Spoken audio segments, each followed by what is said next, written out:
Hey, real quick, I just thought of something. One of the things I always tell people, it makes it easier for the new guys, the way it comes in the packing, That's the way it goes in. it's the way it goes in the pump. It just, Mike was talking about the bevel right there on the back side there and the step on the ID, okay?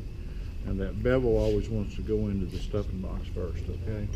So you just drop it, to make it easier. just drop it in like that. That groove on the inside, what was that again for? Remind me? Build up. This step is when you go to knock the packing out. You come in from the plunger, from the suction cover side, and you stick a screwdriver or a probe in there and catch that. And get come up. Yeah, You'll actually have people take for that. Oh, yeah, for the trash. I remember that part. See, we're talking about the corner of the stuffing box right here. See, that's a very sharp corner right there. Right.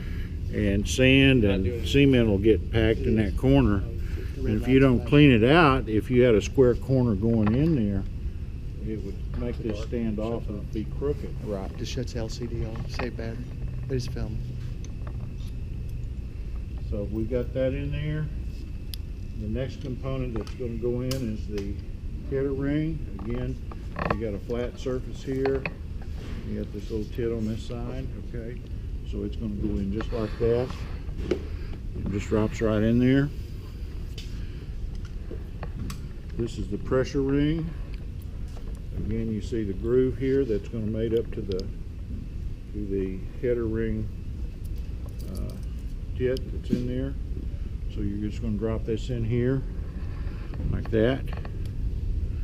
And in this case, because it's a single pressure ring set, we do have a peak female adapter on this set, which is going to drop right in there on top of the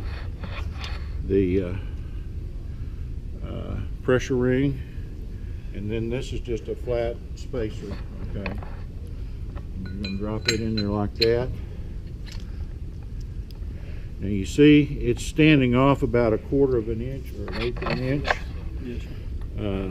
Now we're going to screw this is the gland nut.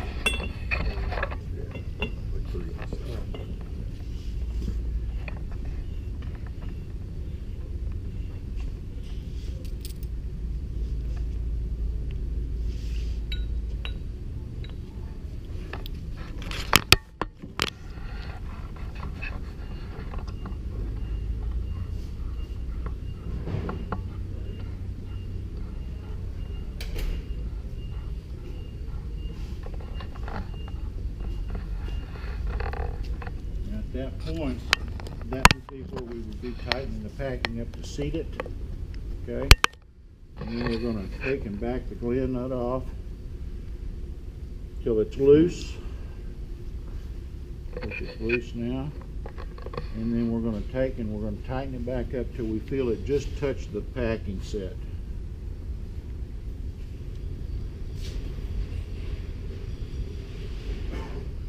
Okay, at that point it's touching, and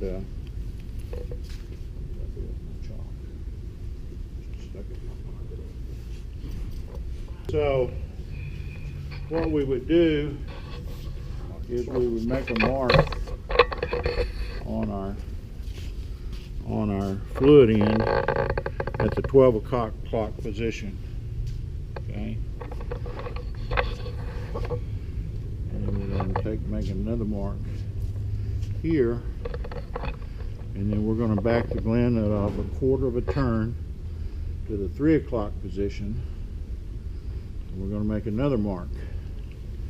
Now at this point we would put the plunger in through the suction cover, okay? And once the plunger is through, and your pony rods will be up here that you would connect the plunger through. Then you want to take and move this mark back around till it lines up. And most generally you're not going to be able to get it around there. You'll probably be able to get it about that far. But like Mike said, just tighten it as tight as you can get it with the spanner wrench by hand. No cheater pipes, and you'll be okay.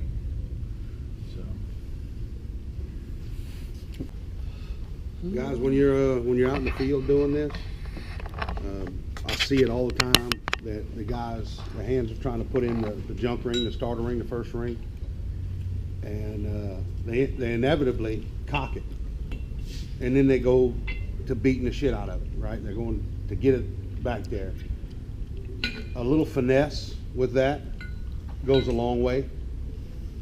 But if you can keep that ring square, you grab it with the outside of your fingers on the ID of that ring, and just keep it as square as you can keep it, and don't force it. 9 times out of 10, it'll go right to the slide, right to the back, without beating on it. So when you're out telling these guys when they're installing it to use a little finesse when they stick that in there, inevitably sometimes it does get hung up, but keep it as square as you can get it, it'll slide all the way to the back. Kind of describe what you're doing, man, your thought process. Okay, bevel down. Let it slide down like you said.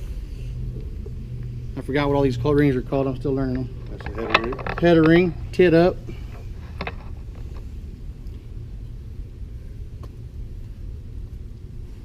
Just like a colonoscopy. Right. Connect the puzzle. Put the Fever on? Pressure ring. yeah, the pressure ring. Make sure it snaps into the, or pushes down on the tit of the other one. This one's bevel. Make sure it fits the pressure ring. That's a female adapter. Female adapter. Okay. And what was this again? Spacer. Spacer ring. Okay.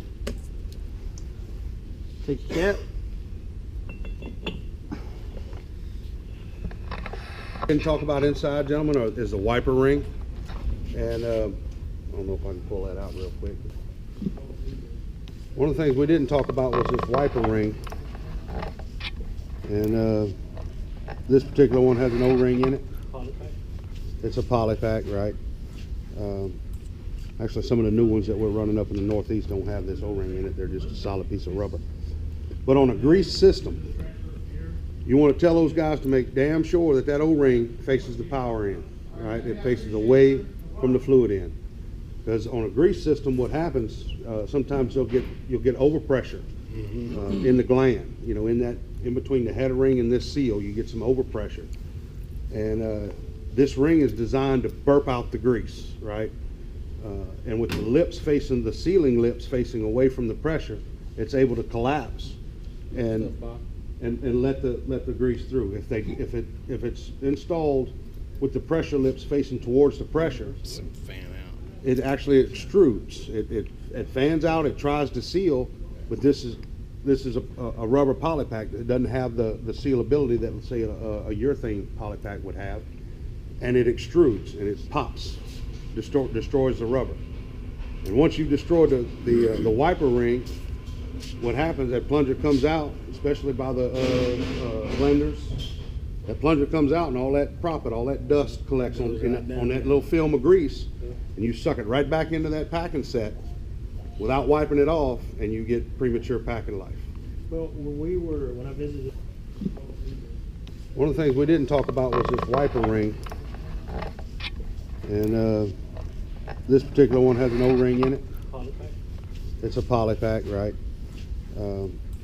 Actually, some of the new ones that we're running up in the Northeast don't have this O-ring in it. They're just a solid piece of rubber. But on a grease system, you want to tell those guys to make damn sure that that O-ring faces the power end, right? It faces away from the fluid end. Because on a grease system, what happens, sometimes you'll get overpressure in the gland. You know, in between the header ring and this seal, you get some overpressure. And this ring is designed to burp out the grease, right? And with the lips facing, the sealing lips facing away from the pressure, it's able to collapse and let the grease through. If it's installed with the pressure lips facing towards the pressure, it actually extrudes. It fans out. It tries to seal, but this is a rubber polypack that doesn't have the sealability that, let's say, a urethane polypack would have, and it extrudes and it pops, destroys the rubber. And once you destroy the wiper ring, what happens? That plunger comes out, especially by the blenders. That plunger comes out, and all that proppant, all that dust collects on that little film of grease, and you suck it right back into that packing set without wiping it off, and you get premature packing life. Well, when I visited up there with Randy, we just stopped by Universal Well, and was it the same? Was it an SPM 4.5? No, the wide, one of the wide pumps. Are you talking about something? Yeah, that he actually bypassed it, and he was losing Oh, grease. No, And that was on their DD3000. They had these cranked up Too high. too high. And too much pressure Yeah. will yeah, bypass that's the what seal. Oh, yeah. Also. Oh, absolutely, And then absolutely. if you get too much pressure, you're gonna damage it as well. Exactly. So then you've got you have nothing, you have no sealing. Well, grease systems are real, that's one reason it's taking so long for people to learn to use them and stuff. But just an Alamite hand grease gun, you can generate up to 20,000 PSI pressure. With your hand. Yeah, with your hand. And these mechanical greasers, you know, they were actually designed for conveyor systems where you have long lines of conveyor belts with bearings and stuff in them, so that they could automatically grease those bearings and stuff. And but the problem they have with well service hands is the hands get out there on the job and they get to jacking with those controls, and they can very easily be overpressurized. So one of the questions he had said is that it doesn't make any sense to him that you can actually overpressure on grease. And that's, you know, and I wasn't there to argue with him. I would just suggest it. Yeah. So that's why when you guys came out, I thought, okay, this is going to be a prime example for me to ask if overpressure is bad, because I always knew it to be from service. Well, you know, these type seals, wiper seals, are actually derivatives of the old, what we call Parker polypack hydraulic seals.